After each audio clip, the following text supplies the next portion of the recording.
Buenos días a todos, yo soy Skyroot y si estás viendo este video es probable que sea porque te interesa el tema. Contexto inicial. Hace diría ya más de 2 años que surcando la página de Reddit me topé con esta imagen. De primera vista no pensé mucho al respecto, pero siendo yo miembro de esta nación y fan de youtubers como Wendy Boon o El Último TV Nauta, me dije, ¿por qué no? Y empecé a crear este video. Pasaron cosas, temas médicos y similares, y el día de hoy ya tengo todo preparado para al menos comenzar a atacar el primer nivel. Antes de empezar, a decir verdad no creo sea necesario, pero para el que todavía no conozca este tipo de videos, los icebergs o videos de iceberg son videos los cuales tomando alrededor de un tema específico se habla sobre datos, misterios y otro tipo de información relevante que giran alrededor de dicho tema, disponiendo de estos niveles que van desde más conocidos hasta menos populares. Este video en concreto va a tratar del primer nivel, así que hay datos bastante populares como el pomberito y la luz mala, cosas de conocimiento general en la Argentina. No como los últimos niveles, que... ¿Qué carajos son algunas de estas entradas? Última cosa, si les gusta el video, dejen like, comenten, compartan, interaccionen, tomen agua, todo eso. Les recuerdo que me sigan en mis redes, tengo un Instagram que a veces subo algo interesante, un TikTok que tranquilamente podría servir como set de grabación de una película egipcia, no jodas ese desierto, y un canal de Twitch donde streameo casi todos los días y juego juegos como estos. Pero ahora sí, haciendo una historia larga corta, me callo un mes y doy comienzo a el iceberg de Argentina, nivel 1, cielo. El Nahuelito. Se trata de un conocido críptido acuático en la cultura popular, el cual es proveniente del lago Nahuel Huapi. Se lo puede equiparar al monstruo del lago Ness, siendo que se dice se trata de un plesiosaurio o de alguna criatura similar. El primer reporte del mismo se dio en el año 1910 y se han dado varios reportes desde entonces, algunos tan recientes como en el año 2022. Lo que se dice es que habita en la zona de la costa sur del lago y existen algunas leyendas de los pueblos originarios nativos que hablan sobre la existencia de este monstruo. En sí, simplemente es otra leyenda que causó revuelo por lo enigmático que resulta. OVNIs en el Uritorco. Este apartado hace referencia a la enorme cantidad de avistamientos y reportes de ovnis que se han dado en el Uritorco, un gran cerro situado en la provincia de Córdoba en el Valle de Punilla. Muchas son las personas que han dado testimonio de ver luces extrañas en el cielo nocturno u objetos volando de día, e incluso se han llegado a captar diversas imágenes y videos de estos acontecimientos. En sí, se considera que el Uritorco es una zona de gran actividad ovni, lo que ha atraído a fanáticos de estos desde todas partes del país, e incluso fuera de este. Nazis en el gobierno de Perón. Esta entrada muy probablemente se esté refiriendo al gran afluente de refugiados alemanes que llegaron a la Argentina durante el gobierno del expresidente Juan Domingo Perón. Incluso no solamente civiles, sino también algunos miembros militares de lo que era la Alemania nazi. Incluso se llega a hablar del hecho de que Perón tenía ciertas inclinaciones y amistades dentro del movimiento fascista, siendo que llegaba a interesarle y a demostrar el uso de alguna de las tácticas empleadas por los líderes de estos diversos gobiernos. A lo que me refiero serían los temas estos del populismo y el nacionalismo que se veía tanto durante el peronismo. No es sorpresa el hecho de que durante la Segunda Guerra Mundial, Argentina dio albergue a muchos refugiados que no eran solamente de las fuerzas de los aliados, sino también algunos del eje. Más aún luego de que la guerra terminara, dejando entrar a miembros del nazismo alemán, algunos los cuales llegaron a fungir como agentes de alta importancia dentro de algunas localidades. En sí no estoy acusando a nadie de nada, simple y llanamente estoy divulgando algo de información. La luz mala. La luz mala es una leyenda del folclore argentino proveniente principalmente de las zonas más rurales del país. Esta leyenda habla de un fenómeno en el cual durante la noche en el campo aparece lo que parecería ser una luz sin ningún tipo de fuente, flotando a poca altura del suelo. Si llegase a acercarse a vos, te maldeciría o directamente podría acabar con tu vida. Depende de la zona, algunos lugares dicen que este es el espíritu de un muerto, un demonio o alguna otra criatura que tenga un origen paranormal. En la actualidad, se le ha intentado dar una explicación científica usando el efecto del fuego fatuo. Este ocurre cuando los cuerpos de animales en descomposición generan una fosforescencia debido a ciertas reacciones químicas que se dan durante este proceso. El pomberito.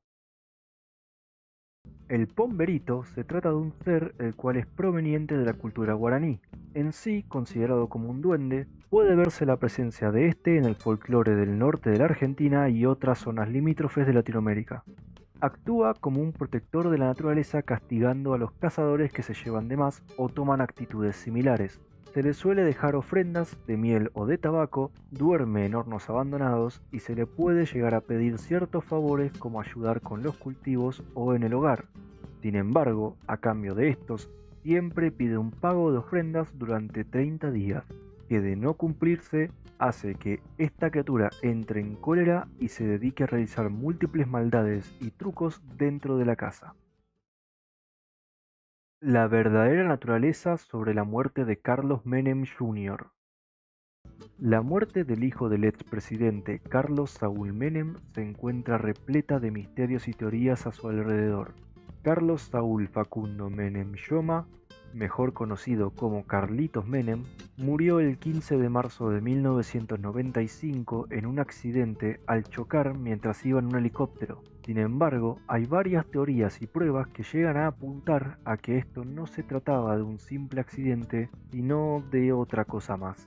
Una de estas teorías es que el joven habría muerto de un disparo en la cabeza producido por un francotirador. Esto se llegó a teorizar ya que en un peritaje de Gendarmería Nacional se informa que en el helicóptero se habían encontrado 18 impactos de bala. Sin embargo, esto se desestimó por no poder probar cuándo fueron efectuados dichos disparos. Sumado a todo esto, la exmujer de Menem padre alegó que su hijo tenía un tiro en la frente.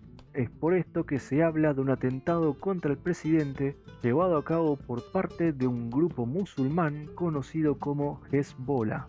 Aún así, también se llega a teorizar de que el gobierno de turno, cuando pasó este accidente, llegaba a tener algún tipo de relación con el acontecimiento, debido a que algunos documentos revelados de parte de la División de Inteligencia muestran que estos tenían cierta noción de lo que estaba por ocurrir, más si a esto le sumamos el misterio de que la valija de Carlitos Menem desapareció. Sin embargo, eso ya estaría refiriéndose a una entrada de más adelante en este iceberg.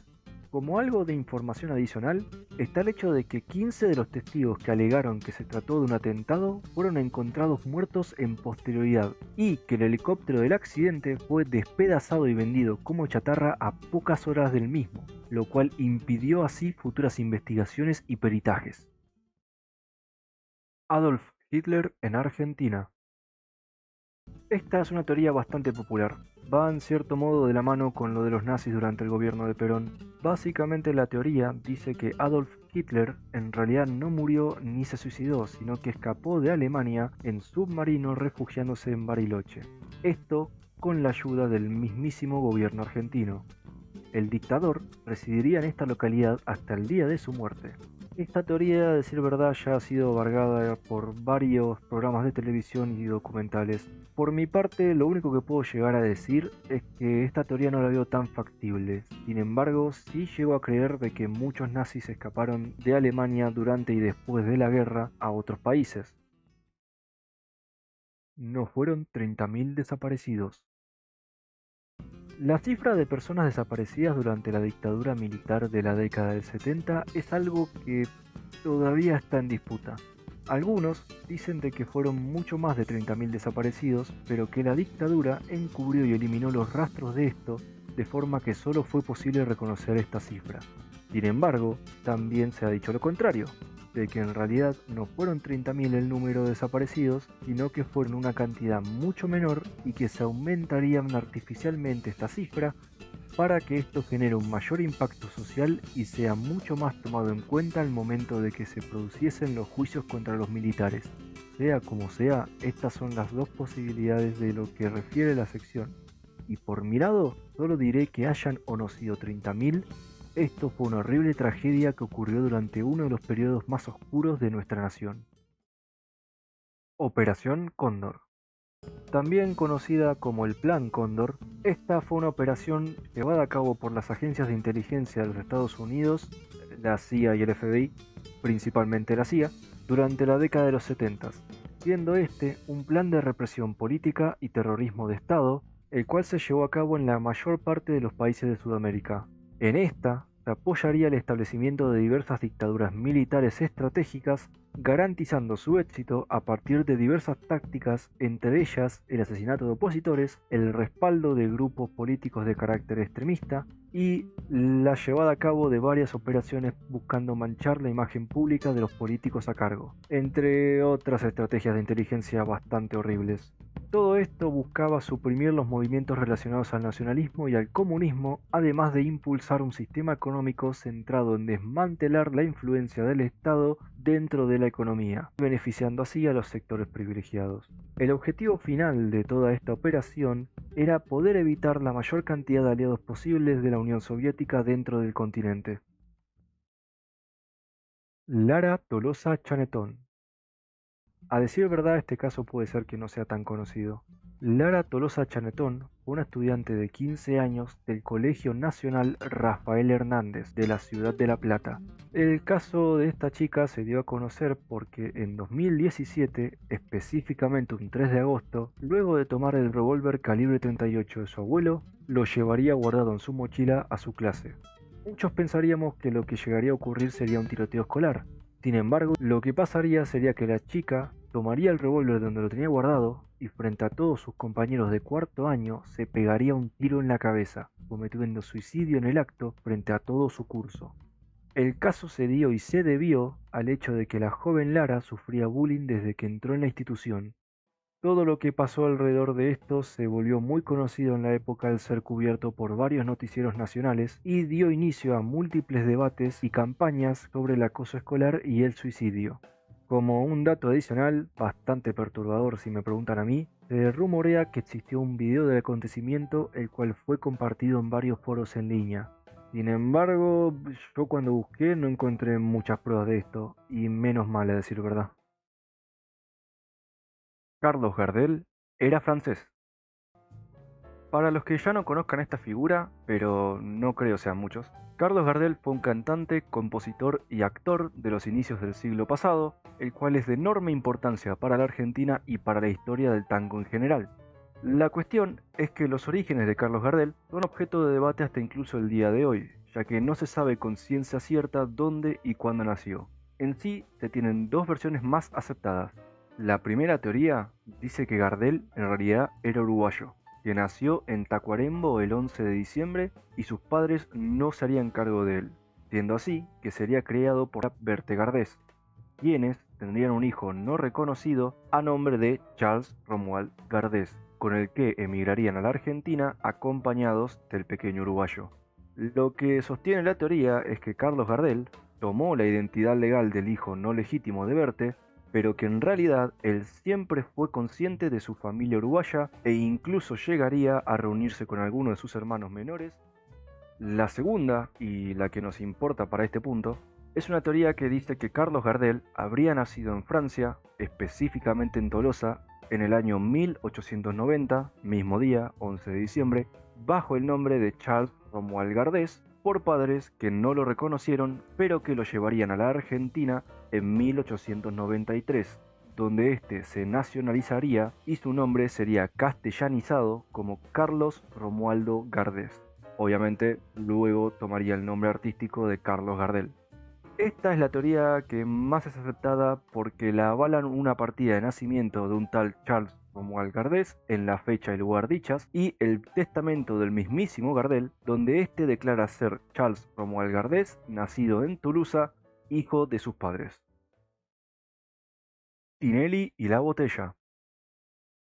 Bueno, Esta es en cierta forma un mito urbano que a decir verdad resulta algo gracioso. Para empezar, cabe aclarar que no se sabe con certeza si fue una botella o un desodorante. Pero el mito va de la siguiente forma. Hace una cantidad de años que no pude encontrar, el conocido presentador y famoso Marcelo Tinelli llegaría de urgencias en la madrugada al sanatorio Los Arcos. No se sabe con exactitud qué fue lo que le pasó, pero sí se sabe que de forma rápida y discreta llegaron a cerrar todo un piso del sanatorio para atenderlo específicamente a él. De aquí salieron varios rumores, entre ellos de que Tinelli estaba sufriendo una sobredosis por algún tipo de sustancia, pero el que nos compete acá es que dicen que el famoso se había metido una botella o desodorante por el recto, y bueno, debió ser atendido para que se los traigan. Esto es obviamente un mito urbano que ya ha sido desmentido en varias ocasiones por el mismísimo Tinelli, pero no detiene esto a la gente de internet de hacer memes y chistes al respecto. Manipulación e intervención policial en el caso Pomar. El caso Pomar hace referencia al caso de desaparición de la familia Pomar, Fernando Pomar, Gabriela Villagrán y sus dos hijas María y Candelaria. Este fue muy escuchado allá por el año 2009, donde al parecer la familia había salido de viaje para visitar a otros familiares y mientras recorrían la ruta 31 sufrieron un accidente automovilístico fatal donde el coche volcaría luego de despistarse al chocar con la banquina. Esta desaparición repentina llevaría 24 días completos de búsqueda, donde se llegaron a crear teorías desde que buscaron desaparecer para evadir sus deudas hasta que estaban involucrados en negocios de narcotráfico.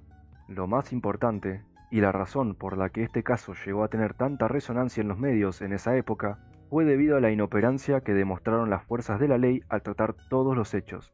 Primero, enfocaron todas sus hipótesis en que era posible que Fernando Pomar se trataba de una persona violenta con conexiones criminales y que lo más probable es que todo este caso fue un secuestro relacionado con el narcotráfico.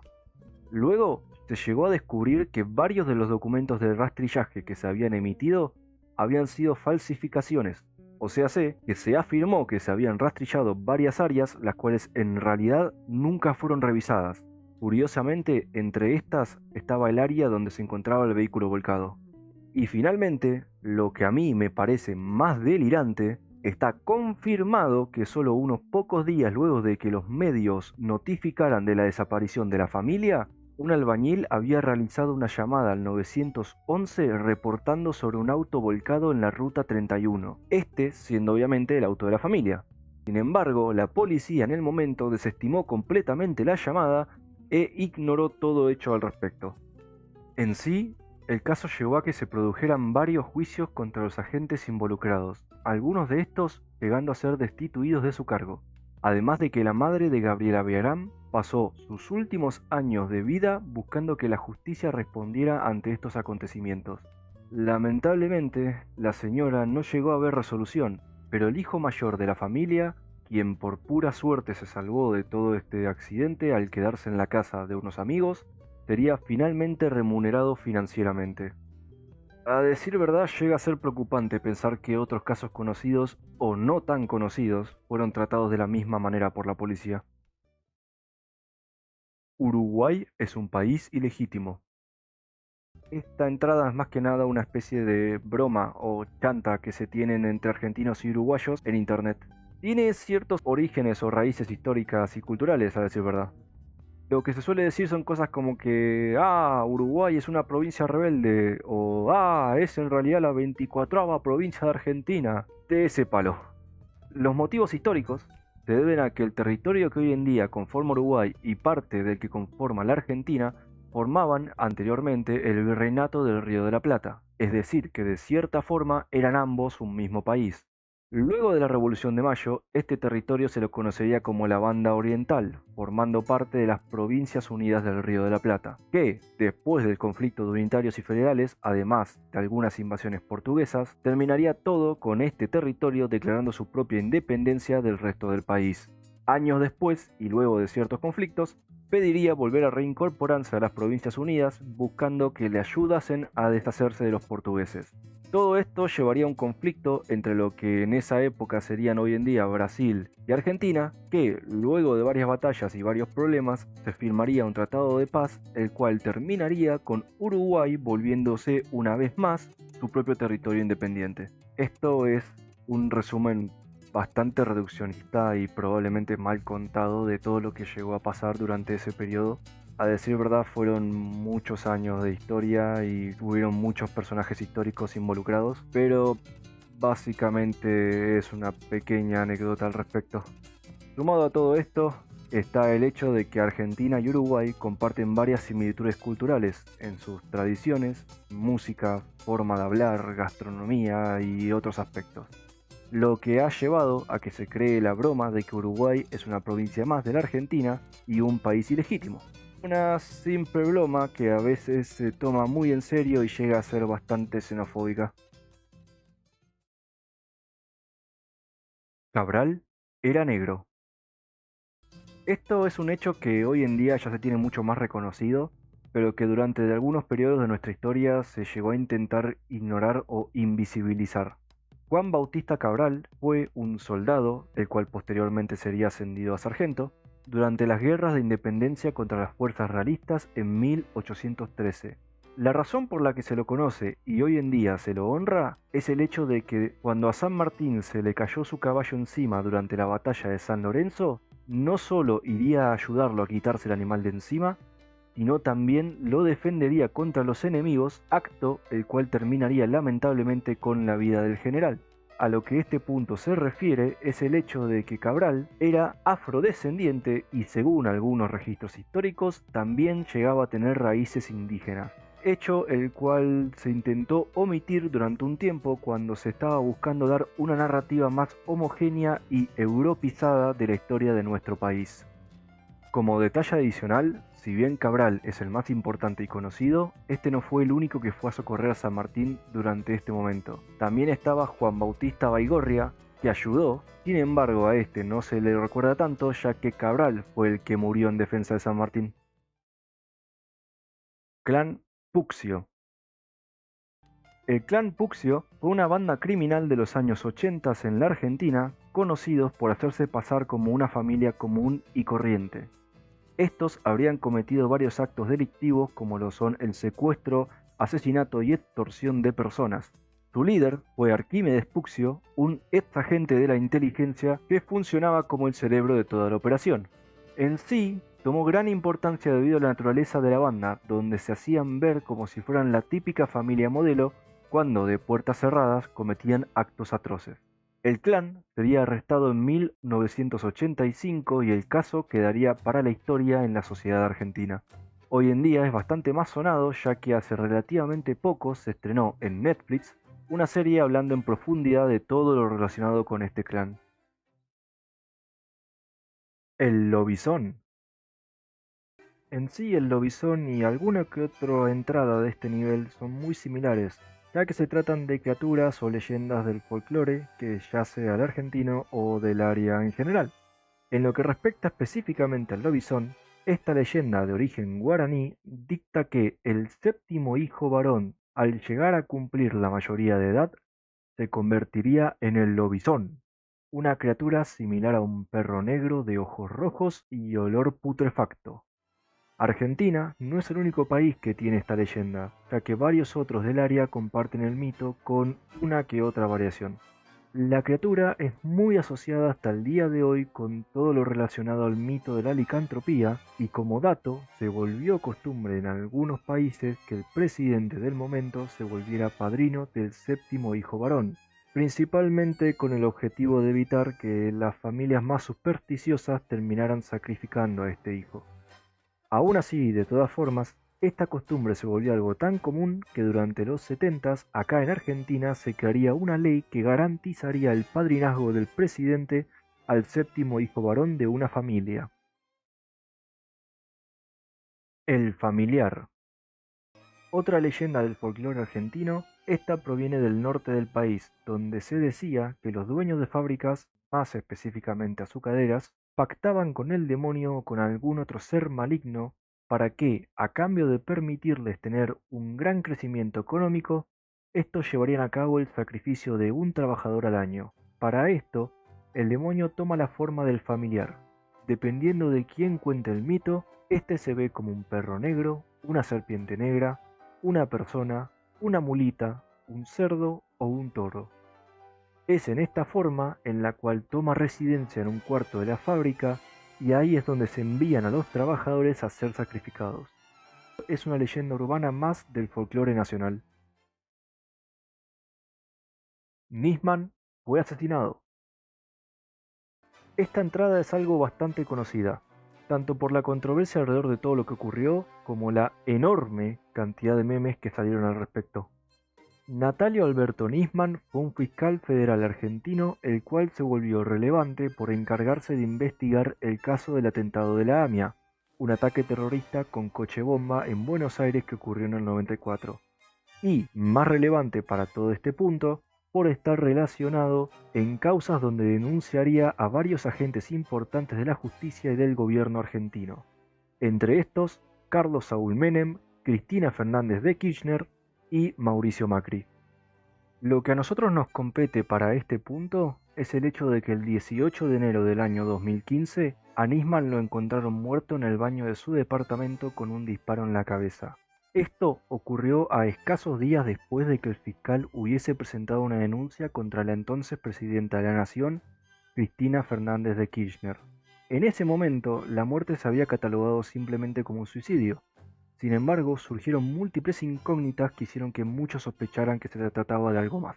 Algunas de estas incógnitas fueron el hecho de que el arma utilizada no le pertenecía al fiscal, de que parecería ser que el disparo efectuado había sido dado desde detrás del mismo, que el cuerpo presentaba golpes como si lo hubieran atacado, que habían varias amenazas de muerte efectuadas en contra de Nisman y su familia, cosa que ocasionó que éste recibiera una custodia, la cual curiosamente no estaba presente durante el tiempo que se dieron estos acontecimientos, y el hecho de que se realizaron varios peritajes y estudios del caso, los cuales llegaron a develar una que otra contradicción. Todos estos datos y uno que otro adicional hicieron que hoy en día mucha gente dudara de que si verdaderamente se había tratado de un suicidio, y algunos llegaran a alegar de que el fiscal en realidad había sido asesinado, esto con el intento de silenciarlo. Como ya dije, esto llega a tal punto que incluso al día de hoy es meme decir que a Nisman lo mataron. Haya pasado o no, es un caso curioso más de la justicia argentina. El Gauchito Gil. Antonio Mamerto Gil Núñez, más conocido por el apodo de El Gauchito Gil, es una figura religiosa en la cultura popular argentina, más aún en la zona del interior del país. En sí es considerado un santo popular y no oficial, pues la liturgia católica y la protestante no lo reconocen como tal. Según la historia que se cuenta del mismo, este fue un gaucho de Corriente que tras desertar de una guerra se lo mandó a matar. Sin embargo, antes de que pudieran ejecutarlo, este le anunciaría a su verdugo que rezara por él para salvar la vida de su hijo enfermo. Al principio, el verdugo no comprendió, pero luego de llegar a su casa encontraría a su hijo enfermo. Siguiendo las instrucciones, rezaría por su hijo en nombre del Gauchito Gil. Lo que pasó fue que el joven se recuperaría de forma casi milagrosa, logrando así que se volviera a buscar el cuerpo de Gil y se le diera un entierro digno, en donde luego se construiría un santuario. Como dije, es una figura de culto en gran parte del país y pueden encontrarse por los caminos rurales santuarios de color rojo en nombre del gauchito. Y bueno, ya llegamos al final del primer nivel del iceberg. Se hizo más rápido de lo que pensaba, la verdad. Espero que hayan disfrutado de este video tanto como yo disfruté hacerlo. Por favor recuerden interactuar con el video, darle like, suscribirse, comentar y todo eso. Y recuerden que tengo redes sociales. Nombro específicamente a mi canal de Twitch, donde hago streaming casi a diario y estoy intentando crecer lo más rápido posible. Muy probablemente ya esté trabajando en ella, pero si a este video le va bien, voy a estar preparando la siguiente parte y pienso publicarla en la brevedad. Sin más que decir, este anquilosaurio se despide por hoy. ¡Hasta nos vemos!